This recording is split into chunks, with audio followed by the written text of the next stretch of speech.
బావా కృష్ణ, నేనీ యుద్ధం చెయ్యలేను. బంధువులను, సోదరులను, మేనమామలను సంహరించలేను.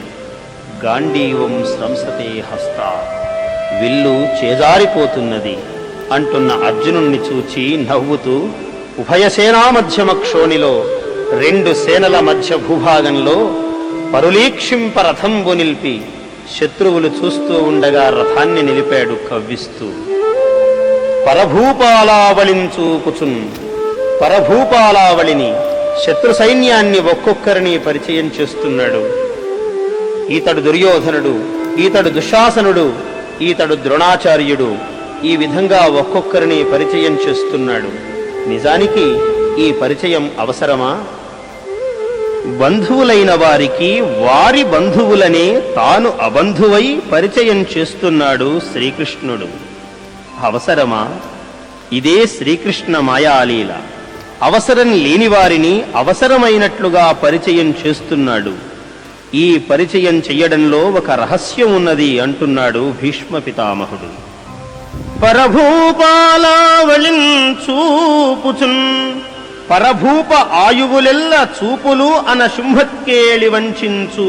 పరభూప ఆయువులెల్ల చూపులు అనేటువంటి ఒక్కసారి ఇదిగో దుర్యోధనుడు, ఇదిగో దుశ్శాసనుడు అని పరిచయం చెయ్యగానే, నఖశిఖ పర్యంతము ఒక్కసారి ఇలా చూడగానే వారి యొక్క ఆయువులను ఆయన చూపులతో పీల్చేస్తున్నాడట.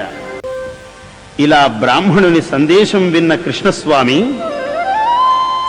వచ్చెద విదర్భ భూమికి చొచ్చెద భీష్మకుని పురము, సురుచిరలీలం తెచ్చెద బాలన్ వ్రేల్మిడి, వ్రచ్చద అడ్డం బురిపులు వచ్చిన పోరన్. ఓ అగ్నిద్యోతన, ఎవరడ్డము వచ్చినా సరే నేను రుక్మిణిని స్వీకరిస్తాను అని స్వామి ప్రతిజ్ఞ చేశాడు. అక్కడ కృష్ణుడు అలా ప్రతిజ్ఞ చేయగా ఇక్కడ రుక్మిణీదేవి బహుళ సందేహ మనస్కయై,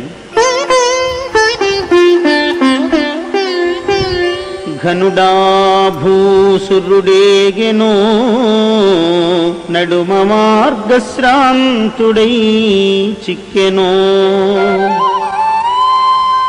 విని కృష్ణుండు ఇది తప్పుగా తలచెనో విచ్చేసెనో, ఈశ్వరుండు అనుకూలింపతలంచునో తలపడో, ఆర్యా మహాదేవియున్ నన్ను రక్షింపనిరుంగునో ఎరుగదో, నా భాగ్యమెట్లున్నదో.